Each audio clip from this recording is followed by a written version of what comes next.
ప్రతి సంవత్సరం డిసెంబర్ 15 నుంచో 10 నుంచి డిసెంబర్ మాసంలో కూడా ప్రారంభమవుతాయి. పెద్ద ఎత్తున సెమీ క్రిస్మస్ జరుపుకుంటాం. యేసు ప్రభు ఈ లోకంపై జన్మించిన రోజున మనం క్రిస్మస్ గా జరుపుకుంటున్నాం.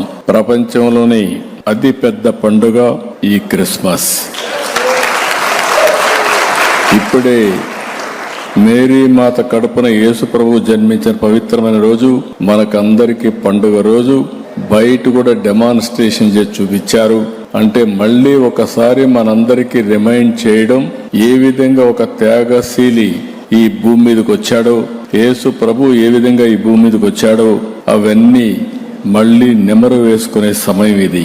ప్రపంచానికి ప్రేమ, శాంతి, సేవ అనే శాశ్వత విలువలను అందించిన యేసు ప్రభు సందేశం ఎప్పటికీ మార్గదర్శనం. క్రీస్తు బోధనలో ఆయన చూపిన బాట మనందరికీ చిరస్థాయిగా రక్షణగా ఉంటుందని మరొక్కసారి